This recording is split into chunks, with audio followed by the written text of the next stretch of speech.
Welcome to our channel. నేను మీ ప్రశాంత్. నిన్న ఏపీలో కొన్ని కార్యక్రమాలకైతే మోదీ గారు వచ్చి అక్కడ ప్రారంభోత్సవం అయితే చేయడం జరిగింది. అయితే మరి అక్కడ కూటమి ప్రభుత్వం లీడర్స్ కూడా మోడీ గారిని అయితే కలవడం జరిగింది.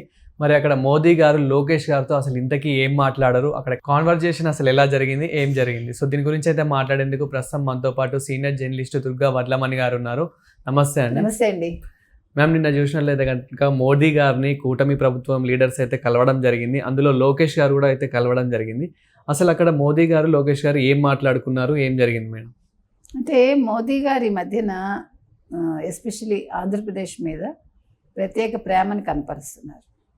2024 ఎన్నికల ముందు కూటమిగా ఏర్పడ్డాక ఏది తెలుగుదేశం, జనసేన, బీజేపీ వీళ్ళ మధ్య సఖ్యత పెరిగింది. ముఖ్యంగా పవన్ కళ్యాణ్ చొరవ కావచ్చు, పురంధేశ్వరి గారు కావచ్చు, అందరూ కలిసి బీజేపీని ఈ పార్టీలతో కలపడంలో ప్రధాన పాత్ర పోషించారు. తర్వాత ఇటీవల జనసేన మన పవన్ కళ్యాణ్ వెళ్ళి కలిశారు. సరే, బాబు గారు రెగ్యులర్ వెళ్తారు, వెళ్ళి నిధులు తీసుకొస్తారు, అది ఆయన పని. ఆయన ఒక సీఈఓగా ఆంధ్రప్రదేశ్ ముఖ్యమంత్రిగా వెళ్ళి ఏం కావాలో తీసుకుని వస్తూ ఉంటారు. అందుకని ఆయన గురించి ప్రత్యేకంగా చెప్పక్కర్లే. ఆయన ఎప్పుడు ఏం కావాలో వెంటనే వెళ్ళి టక్కున వెళ్ళి వచ్చేస్తూ ఉంటారు. ఆయనకి వేరే పనే ఉంది అంటే రాష్ట్ర అభివృద్ధి మీద దృష్టి పెట్టడం తప్ప సొంత ఎజెండాలే ఉండవు కదా. నా మీద ఆ కేసు ఉందండి, నా మీద ఈ కేసు ఉందండి, కొంచెం మీరు చూసుకోండి అని రిక్వెస్ట్ చేయక్కర్లేదు కదా. మా రాష్ట్రానికి ఇవి కావాలి, మీరు ఇస్తేనే మేము ఇది చేయగలం అని ఆయన గట్టిగా అడగగలరు. జగన్మోహన్ రెడ్డి కాదు కదా, చంద్రబాబు నాయుడు గారు. అందుకని ఆ ప్రత్యేక హోదా తీసుకొస్తానన్నాడు. 2019లో ఎన్నికల్లో గెలిచాడు. ఆ ప్రత్యేక హోదాని చాప చుట్టి ఎక్కడో పడేశాడు అరేబియా మహాసముద్రంలో. అలా కాదు కదా. ఈయన పోలవరం అనుకున్నారు, పోలవరం పనులు మొదలయ్యాయి, అమరావతి రాజధాని, దానికోసం నిధులు తీసుకురాగలిగారు. ఎన్ని ప్రాజెక్ట్స్ అండి. ఇవాళ నిన్న చూసుకుంటే ఆయన శంకుస్థాపనకే వచ్చారు. 2 లక్షల కోట్లు ఒకటి, తర్వాత 1877 1677 కోట్లతో ఇంకో ప్రాజెక్టు, మొత్తం 25,000 ఉద్యోగాలు ఒకదానికి, 26,000 ఉద్యోగాలు ఒకదానికి. ఇట్లా వీటికి ఈ శంకుస్థాపన కోసం వచ్చారు ఆయన. కాబట్టి నిన్న మోదీ గారు వచ్చినప్పుడు ఏం జరిగిందంటే, లోకేష్ గారు అంటే వీళ్ళందరూ కూడా మోదీ గారు గ్రీన్ రూమ్లో ఉంటే వెళ్ళి కలిశారు. అందరూ నమస్కారం చేస్తే ఆయన ప్రతి నమస్కారం చేయకుండా ముందు లోకేష్ అక్కడ ఉంటే లోకేష్ దగ్గరికి వెళ్ళారు. లోకేష్ నమస్కారం పెట్టగానే, ఏంటి లోకేష్, గెలిచాక నువ్వు నన్ను వచ్చి కలవలేదు 6 నెలలైనా అని అడిగారట చమత్కారంగా.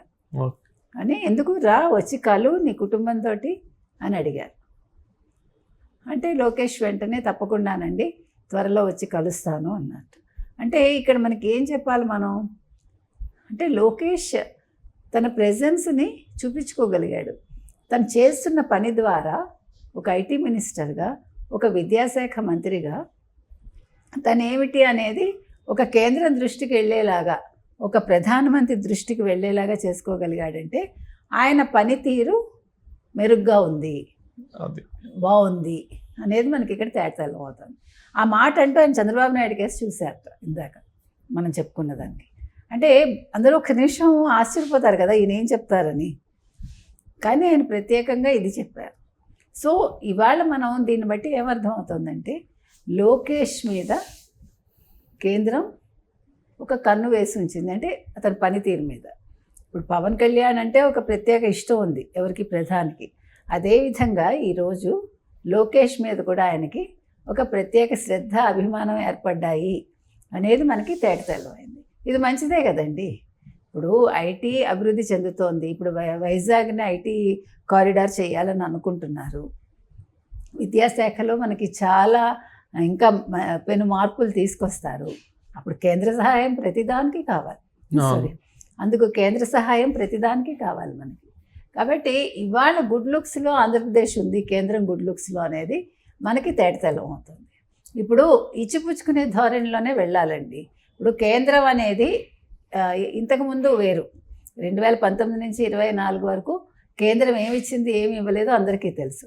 కానీ 2024 జూన్ తర్వాత నుంచి ఈ 6-7 నెలల్లో కేంద్రం ఎంత ఇచ్చింది అనేది మనం చూస్తున్నాం. అంటే ఇది వాళ్ళ బాధ్యత. కాబట్టి ఆంధ్రప్రదేశ్ ఒక రాజధాని లేని ఒక రాష్ట్రం కాబట్టి రాజధాని నిర్మాణం జరగాలి. పోలవరం కేంద్ర నిధులతోనే పూర్తవుతుంది. కాబట్టి వాళ్ళు దాని మీద ప్రత్యేక శ్రద్ధ చూపించారు. ఇంకా చాలా అంశాల్లో ఇప్పుడు రైల్వే జోన్స్ కావచ్చు, మరొకటి కావచ్చు, మీరు ఏది తీసుకున్నా కూడా కేంద్ర సహకారం చాలా అవసరం.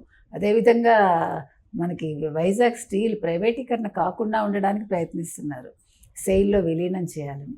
ఇలా చాలా అంశాలు ఉన్నాయి. అంటే ప్రాంతాల వారీగా ఉండే అంశాలతోటి వాళ్ళు ప్రధానిని కలవడం, చర్చించటం, దానికి తగిన పరిష్కారాలు నెమ్మదిగా ఒక్కొక్కటి జరుగుతున్నాయి.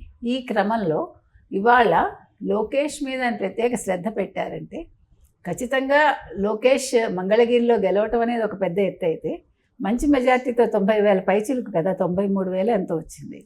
అదేవిధంగా పవన్ కళ్యాణ్ కూడా మంచి మెజార్టీతోటి అక్కడ గెలిచారు, ఎక్కడ పిఠాపురంలో.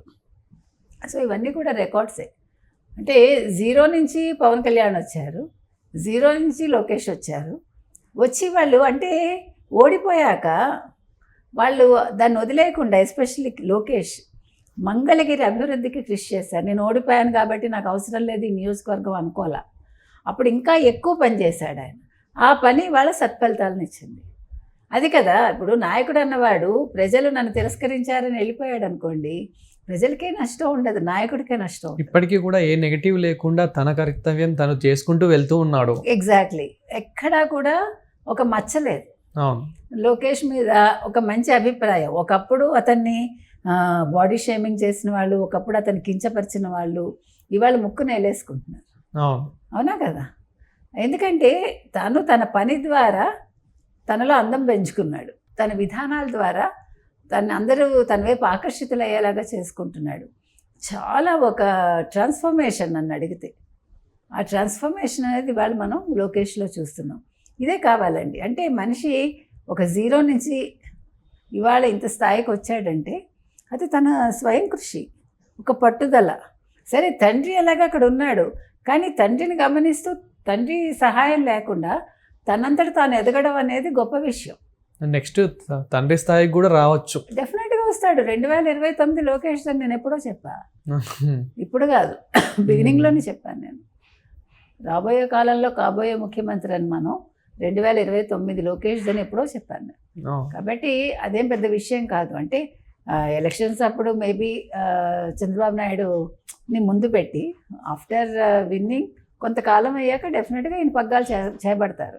ఎవరు? లోకేష్. ముఖ్యమంత్రి పగ్గాలు చేపట్టబోయేది 2029 తర్వాత లోకేష్ ఖచ్చితంగా. Thank you.